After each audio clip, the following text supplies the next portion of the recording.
ગુજરાતી વાર્તા શિયાળ અને સિંહ.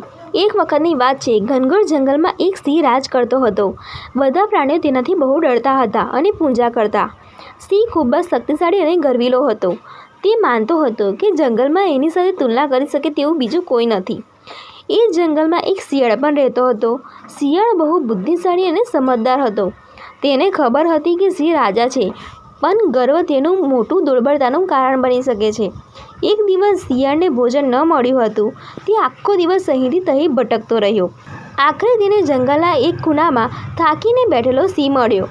સિંહ ખૂબ જ ભૂખ્યો હતો અને એટલો દુર્બળ બની ગયો હતો કે પોતે શિકાર પણ ના કરી શક્યો. શિયાળે વિચાર્યું, આ સિંહ હવે હિંસક નથી રહ્યો, હવે એની મદદ કરી શકાય. શિયાળે નમ્રતાથી કહ્યું, મહારાજ, જો તમે ઇજાજત આપો તો હું તમારી માટે ભોજન લાવી આપું.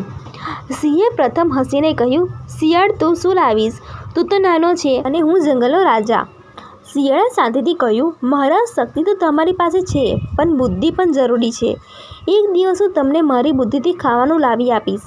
સિંહે મંજૂરી આપી.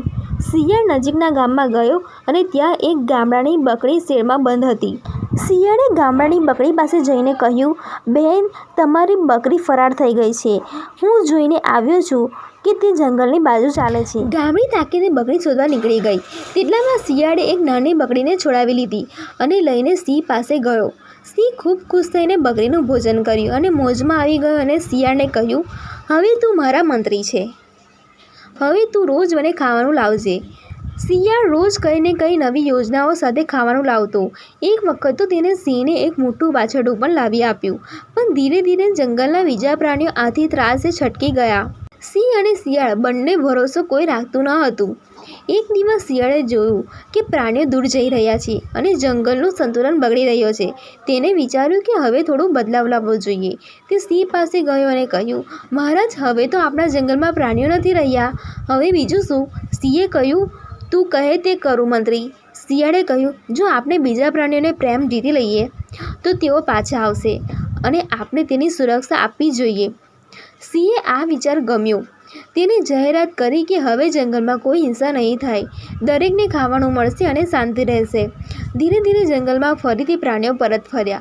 શિયાળે બધાને દાદ આપી અને સિંહ પણ એક સાચા નેતાઓ જેવો વ્યવહાર કરવા લાગ્યો. વાર્તાની શીખ: શક્તિ એટલી જરૂરી નથી, બુદ્ધિ સાથે મિલન હોય ત્યારે જ સાચું નેતૃત્વ શક્ય બને છે. વિશેષતા બધામાં હોય છે. નાનો શિયાળ પણ એક મહાન બદલો લાવી શકે છે.